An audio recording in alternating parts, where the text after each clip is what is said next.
오늘 의 강의 주제는 표현의 텐서곱입니다.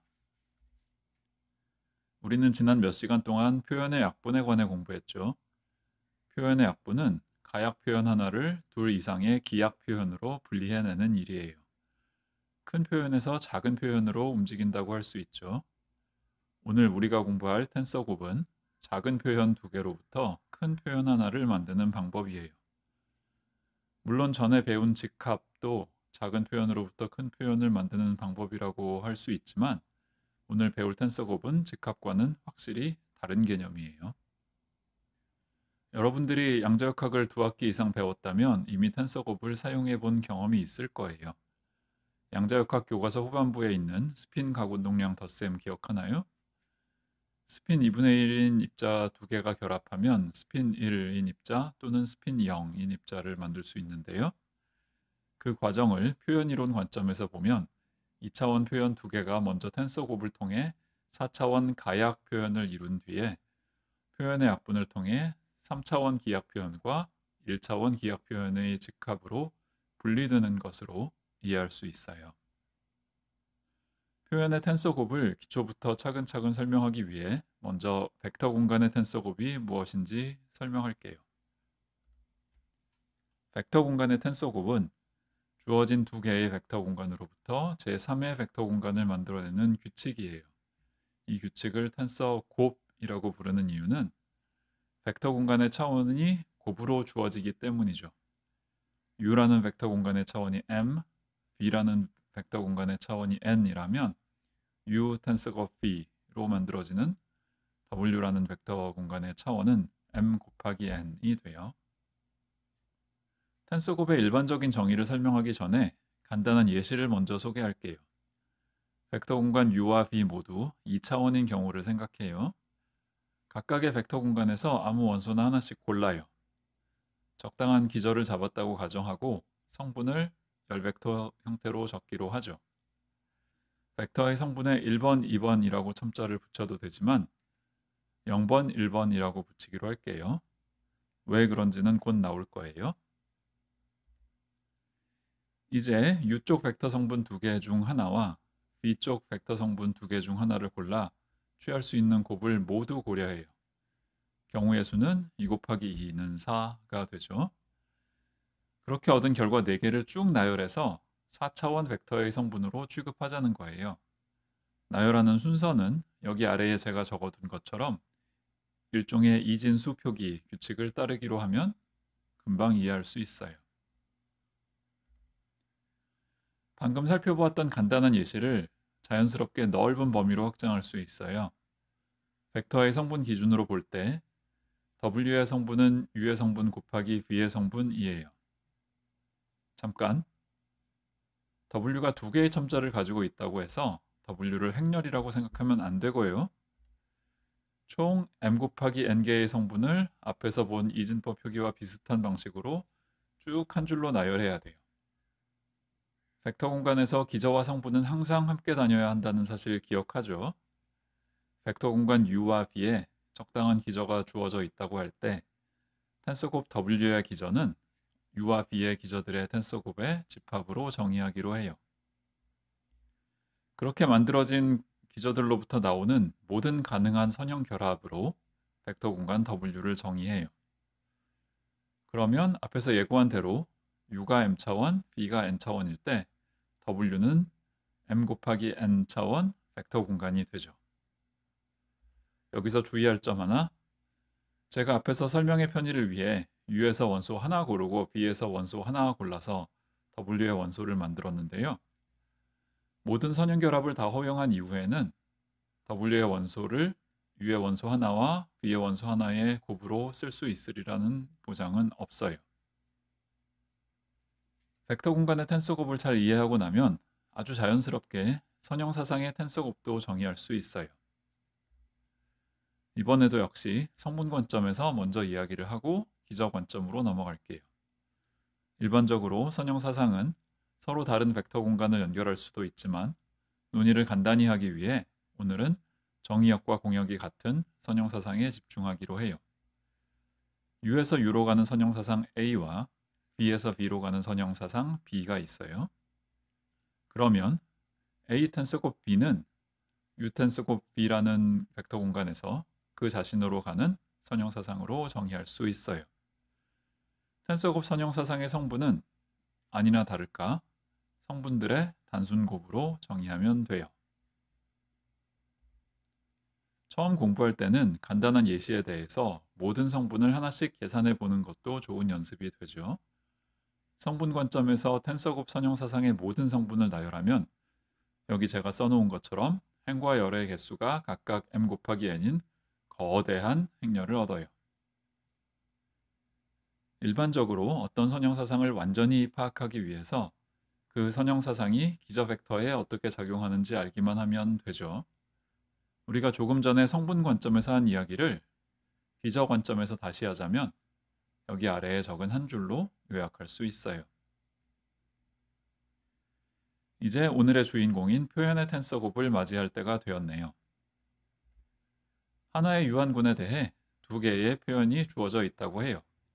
각각의 표현에 해당하는 벡터 공간이 있고요. 같은 벡터 공간을 정의역과 공역으로 갖는 선형사상들이 표현을 이루는 거죠. 그렇다면 표현의 텐서 곱을 어떻게 정의하면 좋을지는 자명해요. 예, 여러분들도 짐작한 대로 선형사상의 텐서 곱을 그대로 가져다 쓰면 돼요. 텐서 곱을 통해 얻은 표현의 차원이 각 차원의 곱과 같아지는 것도 당연하고요. 표현의 텐서 곱을 정의하는 일은 이렇게 간단하게 끝났지만 표현의 텐서 곱을 이해하는 일은 이제 시작이에요. 우리가 지난 시간까지 한동안 표현의 약분을 공부했으니까 당장 쉽게 던질 수 있는 질문이 하나 있죠. 표현 D1과 D2가 각각 기하 표현일 때 D1 텐서 곱 D2는 기하일까요? 아니면 가역일까요? 모든 가능한 경우에 대한 일반적인 답은 나중에 시간을 두고 천천히 생각해 보기로 하고요. 오늘은 제한적인 경우에 대한 답만 공개할게요. 일단 D1과 D2가 같은 경우만 생각하기로 하고요. 자명한 경우를 배제하기 위해 D의 차원은 1보다 크다고 가정해요. 그러면 D 텐서 곱 D는 언제나 가역 표현이라는 사실을 쉽게 증명할 수 있어요. 방금 말한 것처럼 같은 표현을 두 벌 마련해서 텐서 곱을 취할 때 자연스럽게 정의할 수 있는 개념으로 대칭곱, 반대칭곱이라고 불리는 것들이 있어요. 잠시 벡터 공간 단계로 돌아와서 어떤 벡터 공간 B에 대해 B 텐서 곱 B를 고려해요. 이 텐서 곱 공간에 작용하는 맞교환 연산이라는 선형사상을 도입해요. 맞교환 연산의 작용 방식은 이름 그대로예요.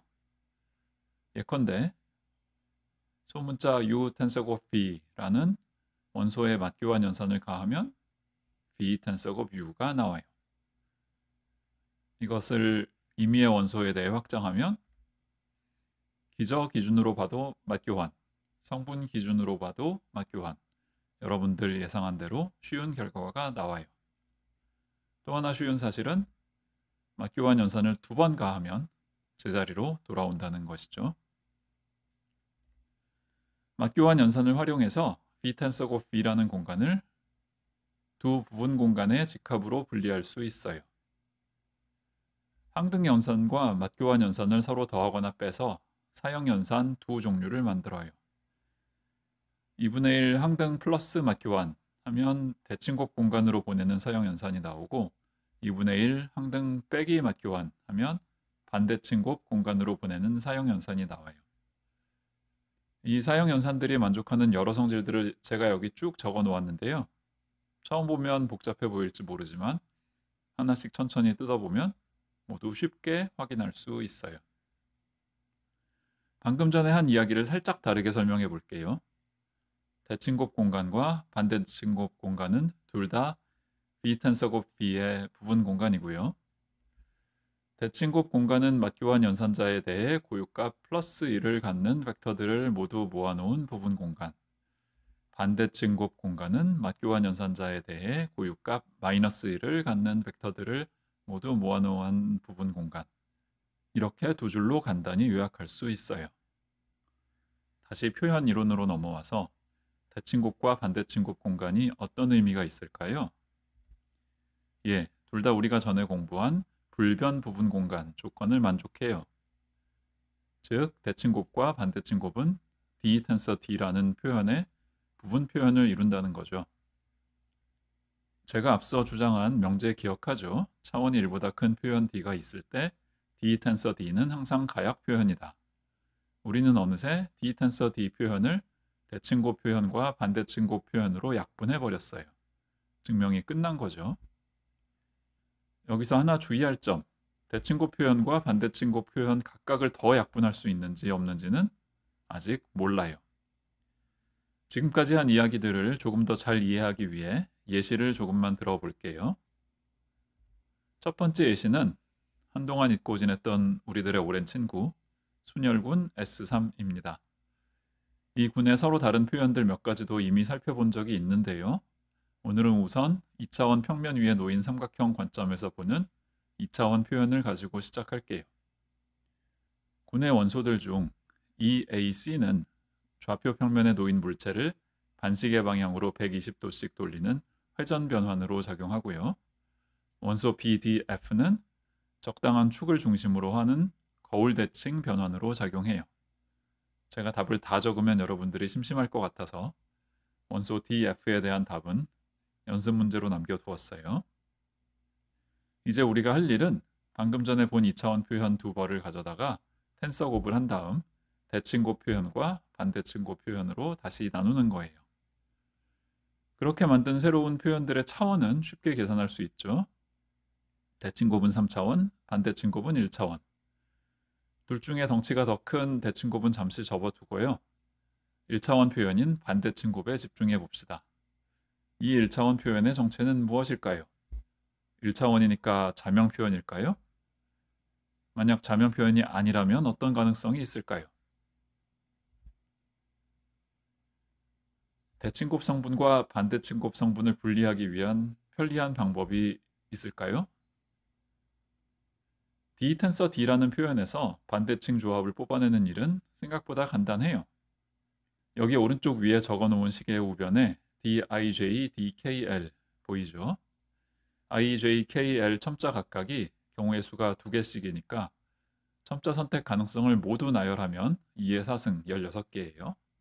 그 16개의 선형 결합 중에 위쪽에 있는 I와 K 첨자에 대해서도 반대칭, 아래쪽에 있는 J와 L 첨자에 대해서도 반대칭을 만족하는 조합만 남기고 나머지는 다 버리는 거예요. 여러분들 이 정도는 다 암산으로 할 수 있죠? 셋, 둘, 하나. 예, 답을 공개합니다. 답은 다름 아닌 처음에 주어진 2 곱하기 2 행렬 D의 행렬식 디터미넌트예요. 군의 각 원소에 대해 행렬식을 모두 계산하면 원소 EAC는 플러스 1, 원소 BDF는 마이너스 1을 가지게 되네요. 그러니까 이 표현은 자명 표현은 아닌 것으로 판명되었습니다. 다시 오늘 초반에 잠깐 언급했던 양자역학 교과서의 스핀 합성 문제로 돌아가 보죠. 두 입자의 스핀 벡터를 각각 S1, S2라고 할 때 전체 개의 스핀은 S1 더하기 S2라고 쓰잖아요. 이제부터 표현 이론을 배운 사람이라면 이 물리교과서의 표기법이 사실 텐서곱 표기를 여기저기 생략한 축약형 표기법이라는 사실을 알아채야 해요. 이제 오늘 강의를 정리할 시간이 되었네요. 어떤 군의 표현 2개가 주어지면 텐서곱을 통해 더 큰 표현을 만들 수 있어요. 텐서곱 표현은 대체로 가약 표현이기 때문에 기약 표현의 직합으로 다시 약분할 수 있고요. 여러분들이 지금까지 배운 내용은 주로 표현을 약분할 수 있다는 원론적인 이야기에 머물렀기 때문에 적당히 복잡한 군과 표현이 주어졌을 때 텐서곱 표현을 어떻게 약분하면 좋을지에 대해서는 아직 자신감이 안 생겼을 것 같아요. 그 어떻게 라는 질문에 대한 답을 다음 시간부터 조금씩 공개하겠습니다. 기대해 주세요.